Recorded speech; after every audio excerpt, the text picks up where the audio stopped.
Hello again. I hope you're enjoying your weekend. I'm doing another one of these reaction videos. And this time I'm doing a video game, Call of Duty. 25 minutes or so of footage from the game. Now, I'm not a game player. What I'm going to be picking up on is the details of how it represents Normandy, the German bunkers, some of the weaponry, the terrain, maybe the tactics at times, just little details of things I noticed. Now, probably I won't stop the video this time. I'll just keep it going, have the volume a bit low of the actual game, and then talk over it, noticing things as I go along. If you're new to WW2 TV, don't forget to like the videos you watch. Don't forget to subscribe. But right now, sit back and let's have a look at Call of Duty. Today, with our allies, So first thing, the B-26 Marauders are heading towards the coast over the fleet. Now, if it was four-engine bombers, they did go over the fleet towards Omaha Beach, but the B-26s were on Utah Beach, 9th Air Force coming sideways down the beach. So they'd have been coming in from right to left, not over the heads of the troops. First comment. Second thing, there's obviously no briefings that close to the beach by an officer to his men on board ship. These briefings have been done below deck or, in fact, days, if not weeks before. So that's a bit silly. Davis sure can give a nice speech. There's some interesting details in the uniforms, some of which are good, some of which are bad.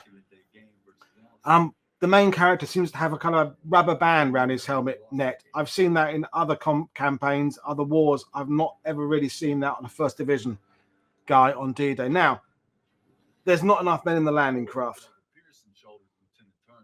Just going to pause it for a second. An assault team in one of the RCTs on D-Day was an unbelievable 30 men. Now, interestingly, when they made Saving Private Ryan, because people were bigger in the 1990s than they were in the 40s, you're talking the average size in Omaha Beach is about like 5'5", 5'6", and about 31-inch waist or something. They couldn't fit enough modern stuntmen and actors in the landing craft, same type of landing craft for Saving Private Ryan as there were in them in 1944. So this is more copying the movie version where it's about a dozen to 16 guys. But believe it or not, an assault boat team is meant to be 30 guys, sometimes a few less. And there's a specific order about how they're set up in the boat with the bazookas, machine guns, riflemen in certain places. You can find all this information in Spearheading D-Day by Jonathan Gorn. I will continue the video. I said I wasn't going to stop, but I did once. That's ridiculous. Having taken a photo of the beach from like 20 yards away? Nonsense. I like the light in the background there. That's kind of cool. Yeah, writing a diary, pay entry when you're approaching the beach. And why can't we hear the rockets? Why can't we hear the naval bombardment? See what I mean about the rubber band around the helmet? I just don't see that in First Division helmets on D-Day. It's now or never. It's all adding drama for the video game. I get that, but it's... Yeah, just wait till we hit Paris. Right now, there's a guy there with cigarettes in his helmet, okay? They've done training for this for weeks and weeks and weeks. They know everything's going to get soaking wet. That's why they have the rifles in the polypropylene. That's why they have condoms at the end of the rifles. If you think you're going to keep a cigarette packet dry in your helmet band, ridiculous. It's a stupid detail they're adding for no reason. So this is Omaha. The bombers have been and gone before these guys get here, pretty much. And they're way higher than they're shown there. On Omaha Beach, they're like 18,000 feet. Utah Beach, yeah, much lower, 2,000 feet. And you'd better see them. But this isn't Utah Beach. And if they were on Utah Beach, they'd be going sideways. So this is wrong. That guy there, being the landing craft captain, probably have a navy grey helmet. It looks like it's on his drab. Minor detail. So the aircraft are wrong. Or going the wrong direction. They're the wrong type for the beach, and they're going the wrong direction if they're the right type. I love the fact it's conveying this fear and the danger and all that. That's just amazing. It's putting you there. I can imagine if I'm playing this, I'm feeling that I'm participating. It's the difference between video games and films is that you're part of it. As a film, you're observing it. You're an audience. This, you're in it. So this is all quite well done. I love the way they have the water, the wet clothing there.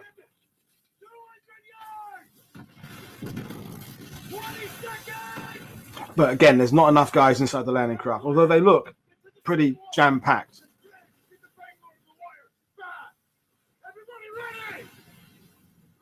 Now, the big question is, I've watched this before I'm actually recording this bit, is I'm not sure what wave this is supposed to be. Is it first wave? Is it second wave? It's not really clear at what point we are on the landing. I know it's not a historical documentary, it's a game, but I think it should be clear. Now, that's quite authentic. Men being killed in a landing craft. In some cases, other times it was when they got across the beach. But I like the angle of having them going over the side there. That's kind of cool, even though it's, you know, disturbing what they're showing, and the real loss of life was tragic. But in terms of video play, works quite well. Now, at this point, the terrain of Omaha Beach looks pretty good. The bluffs are about the right height. The depth of the beach seems quite good.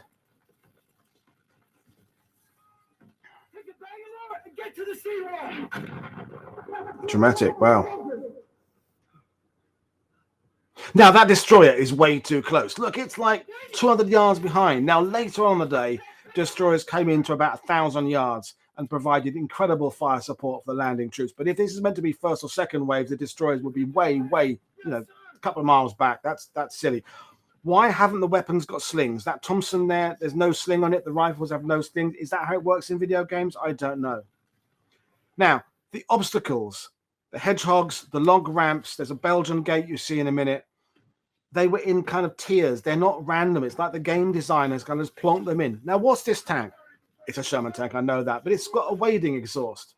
So what wave is this supposed to be? How come there is a wading Sherman tank from one of the later waves ahead of this wave? The DD tanks were lost in the western end of the beach. Well, this, I think, is meant to be the eastern end. But where's that tank come from? There's another one there. The timing's all wrong. I don't know what that pile of earth or sand is supposed to be there. That's always a bit. That's also a bit weird. Now, see the bunkers there ahead of us. They look like they're kind of authentic, but they've got openings forward-facing, square openings. That's not how it was, folks. We know that the weaponry is enfilading. The kind of design is quite good in terms of shape, but they don't have these square openings. That's not right. Now, this wall is just ridiculous. This is meant to be the shingle wall that was at the east end of the beach, smoothly washed pebbles in a kind of pile pushed up by the sea each day. What's this supposed to be? Is that a sand?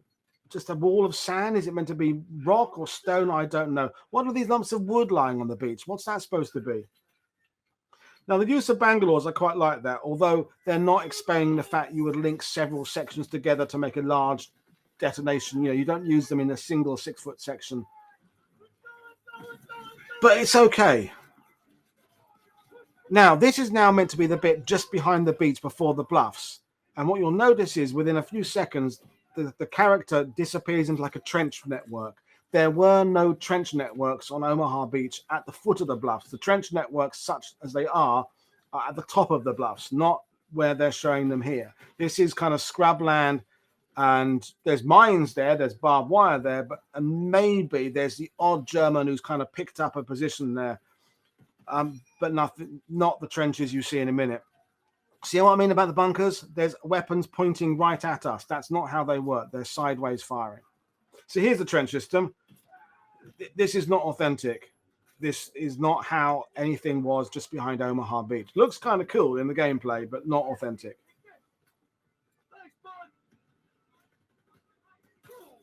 And I've noticed there are lots and lots of random oil drums.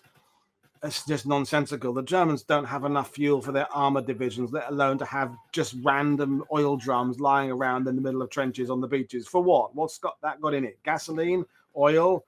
If it's gasoline, what's it for? If it's petrol, what's it for? What are they for cover in the game, folks? Is that explained in the comments? If that's what, do they blow up? Is it for you to shelter behind? Either way, it's nonsense. Now we're in a concrete position at the foot of the bluffs with the trench system. That is not right. This is more World War I, duck boards, that kind of stuff. Way too elaborate, way too much going on here. Just not right.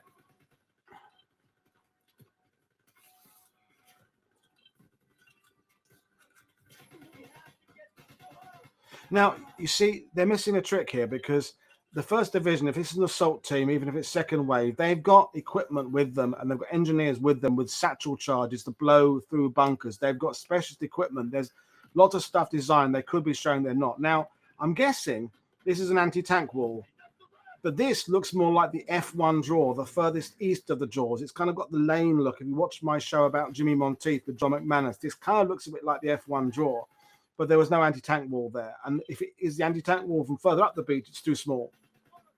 And why is there a German wagon just sitting there, or a French wagon? Again, I guess we're supposed to be at the top of the bluffs now. And this is a Widerstands nest. But as I will explain as we go on, all the German bunker systems are way too elaborate. There's way too many rooms linked together with tunnels and buildings and rooms. That's not how it was. There are more bunkers in this 20-minute section of video game than probably the entire Normandy had. Although the details of the graffiti, lots of German bunkers had indeed kind of patriotic phrases, like fight to the last man, firing for the Fuhrer. They had that kind of thing. The wiring is good, authentic. The way the ventilation systems are set up, that's all good. They've obviously got photos of German bunkers that they're using here, the game makers. The wiring there is good. You see at some point, you see the like 6-inch diameter piping going under the ceiling. That's all good. But it's all too dirty. These are where people live. These have been painted fairly recently. They're all dirty and battle scarred. I know we're fighting through them. This is where men lived. There'd be posters up, things like that. So again, way too extensive, this oil drums again. What's all that about? And this wooden First World War. Then now he goes into a massive, great complex of bunkers here. Again, all too dirty. Too many just boxes of stuff. The ventilation shaft cover, the vent cover there is really authentic. Some of the stuff is really good. They've copied real bunkers. Other stuff is like fantasy stuff. They've just made stuff up. Now that firing port, way too big. Inside bunkers, they're like this size. That's too dramatic. They did have firing ports defending the openings, but not that size there.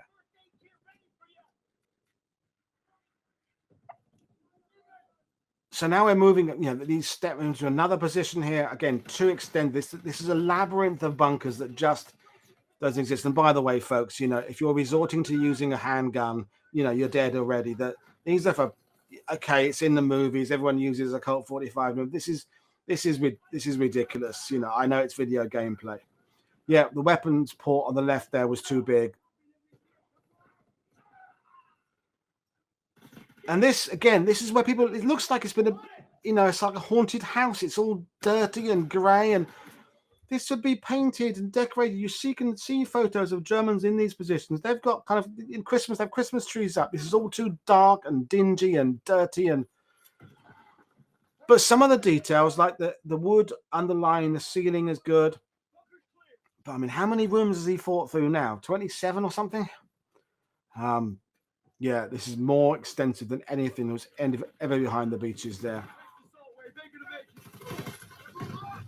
Oil drums again.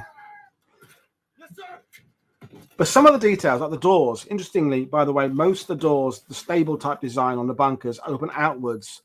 And the reason that they open outwards is if you put a charge as an attacker on the outside, you're kind of forcing the door into its frame. By opening outwards, that it's benefiting the defender. And the stable type design is there with that weapons port there was the right size, by the way. Is if it gets blocked by rubble, the Germans go open the top half and escape out the top half to evacuate. But there's normally some kind of escape hatch as well.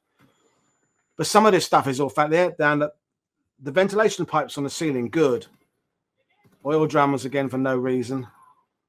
I like the fact they have storage areas. So that weapons port was authentic there. You saw it there spinning in. They did have storage areas. Because they had food and stuff down here, and some of the detailing I think is quite good. Now that door, there's a stable type door. That was good. You can rewind and watch that again. This mesh opening thing is not really what you see in Normandy bunkers or bunkers anywhere, in fact. But this complex is like something you'd expect to find in Berlin. I mean, Widerstands nest is 5 or 6 big bunkers with a few Tobruk's, maybe linked by trenches kind of cut into the earth, but not with this corrugated iron, not with the wooden planking, not with this labyrinth of bunkers that go on and on like some kind of endless Dungeons and Dragons thing. Now that's quite interesting how they've got the fact that you can come up underneath a mortar embrasure, a mortar position, but you come up from like a person-wide 10-foot long tunnel, not a complex of rooms. That's silly. But again, the wiring and some of the ventilation stuff is quite good, but too dirty. The door, that door is a correct type of design door. Now, again, can't they use something like one of the actual satchel charged things we used on D-Day? That'd be quite good. He's obviously calling out to the guy to surrender or something, but that door in reality would open outwards. Graffiti again. Again, the ventilation vents covers are quite good. The pipes there are quite good, and the texture and the bullet hits on there are quite good. But I mean, just now that German's got a Gewehr 43, I think, which is a pretty uncommon weapon in Normandy. I thought I saw a Luftwaffe eagle on his blouse there. I don't know, but the German uniforms are a bit hit and miss. Oh, it's fist fighting now. Is he out of ammo? But look at the back there, the wiring, the ventilation. That's all very accurate. That's good stuff. So they've obviously modeled this. And you see the ventilation pipe on the ceiling there? You're watching the guy trying to have the 7-round knife type fight, aren't you? But I'm telling you, in the background, there's some good detail and some bad detail. Nope, he's dead. Nope, no, he is now. He wasn't quite dead. Now he is. So, let's say, goodness knows how many bunkers he's went through. Oh, by the way, should have mentioned the landing craft. The trope of the dog tags being on the outside of your uniform there. You know, they're to identify you if you're dead. You want to make sure that they're tucked inside your tunic and your shirt there. Because if you do get killed, you want to make sure that people know who you are and your loved ones would get a special, you know, the memo and the V-mail, not the V-mail, the telegram that you're dead. Having them outside dangling is what you see in TV movies.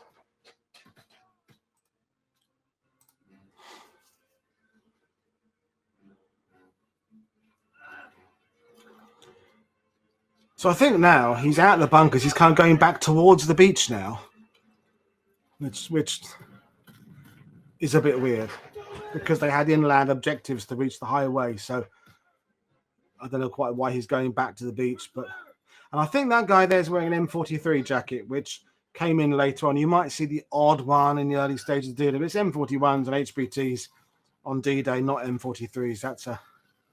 That's an error. I guess they're trying to do it to set up different characters.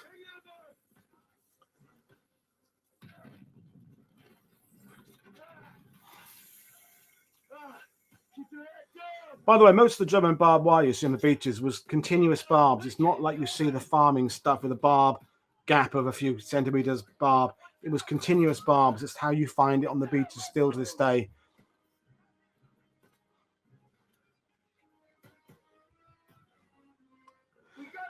I guess it's time to rescue your buddy, even in a video game. No, I have no idea where I am in this. I mean, I guess if you're playing this game, you play it on repeatedly, the levels over and over again till you win. But I've got no sense of which direction I'm facing now, and am I going the way I'm supposed to be going? This is just me as a non-gamer wondering how the gameplay works because I don't know what's going on. Oil drums again for no reason. He's back to his 45 again, which... Has he managed to reload that during the day? Has he picked up another one? I don't know. So now we're going up again now. It's like with those Escher, the Dutch artist who made the wood carvings of the 30s, Impossible Staircase. There's some weird geography with this.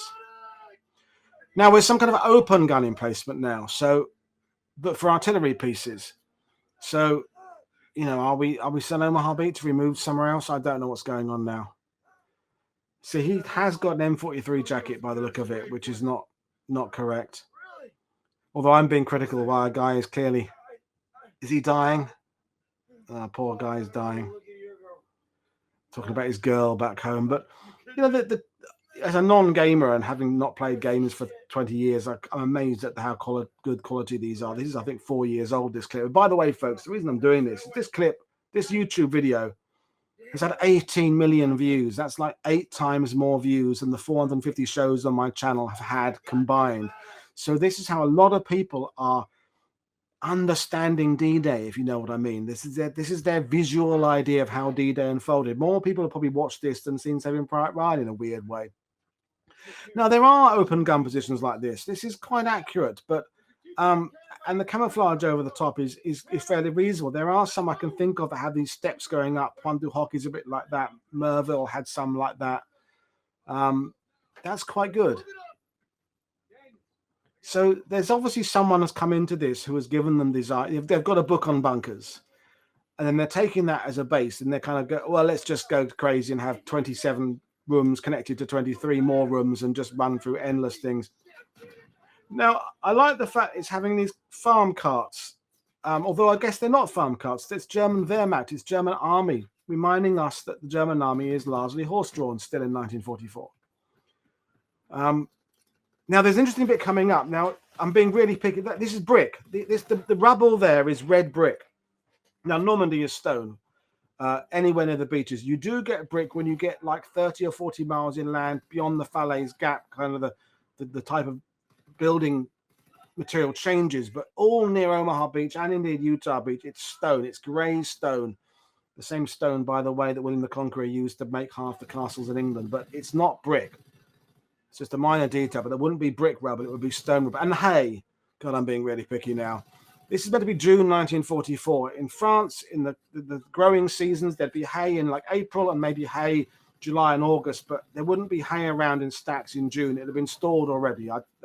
God, I'm doing agriculture criticisms now, but I just don't think that's right.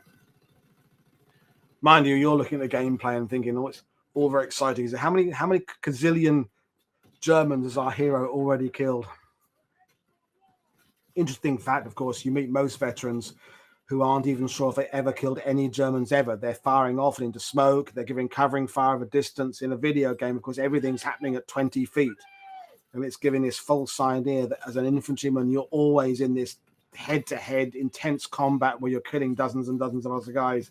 It happened occasionally, but it's not how most people's recollection of war would go. The amount of veterans I've met who have no idea if they ever shot a German. They're firing at smoke. They're firing as part of a unit advancing. They're giving covering fire. But there's an artillery piece there.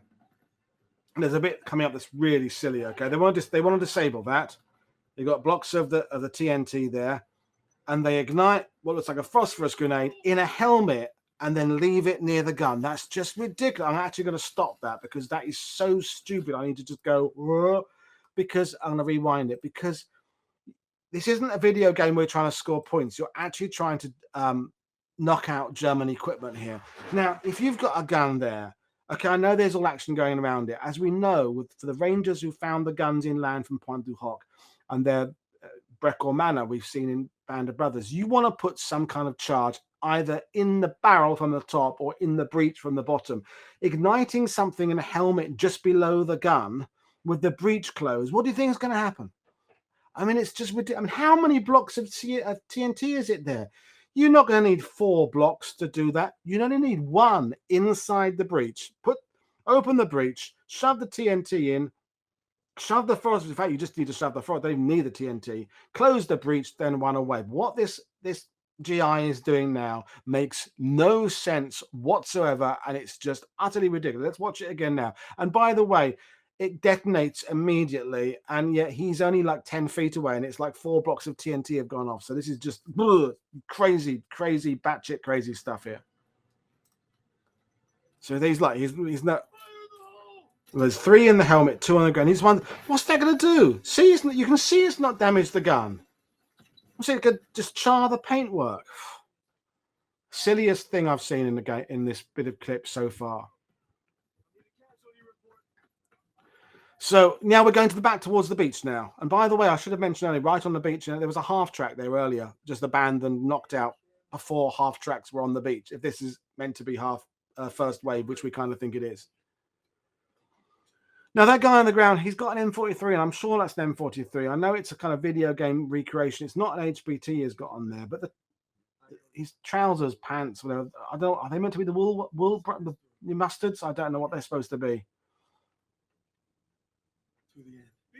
Okay. Now there's a really ridiculous bit coming up because I say I have watched this before. Okay, the shoulder holster. That's a reenactor thing. You see that. And the Thompson with the drum magazine. I defy anyone to find any photos of any GI in Normandy with an M28 Thompson with a drum magazine on it. That's just bleh, ridiculous. But you don't see the shoulder holsters anyway. You see them air crews have shoulder holders because it's in a convenient place if you're flying or you're manning a gun on the side of a B-17 or something. But it's a reenactor thing because they've copied it from that famous photo of Forrest Guth of E Company 506 with a shoulder holster. But you don't see shoulder holsters really very frequently in Normandy at all. So there we are. That was the end of it. And yeah, it's a lot of fun, these games, I'm sure, for those playing it. And the thing is, as I understand it, the way these video makers advertise these games is they're very authentic. There's lots of kind of historical information going into them, and I'm sure there is, but at the same time there's things that errors are creeping in. Okay, you're going to tell me it's not trying to be a history lesson, it's just to give kids some fun, and not just kids, adults play games. The point is, why not get it right anyway? Why not attempt to get it right? Why not have the right number of men in the landing craft? It's all available. I mentioned earlier the book Spearheading D-Day, which is one of my absolute favorite books of all time. All the information about boat teams is in there. All the information about what helmet markings they had, it's all there. The satchel charges, how they cleared the beach. One look at that book there. The game makers, designers could spend a couple of hours looking at that book there and incorporate all sorts of really cool uber details into this kind of gameplay that would give the historical accuracy that people like me would notice, but make the game more playable, make it more exciting, do the things these troops had to actually do on D-Day. Anyway, I might do another one of these with a video game footage, I don't know, but I probably missed a few things because it's happening very fast and flying past this action, but in many ways I liked it. Quite authentic, but again, things they could have improved. So anyway, cheers, thanks for watching, I'll see you again sometime.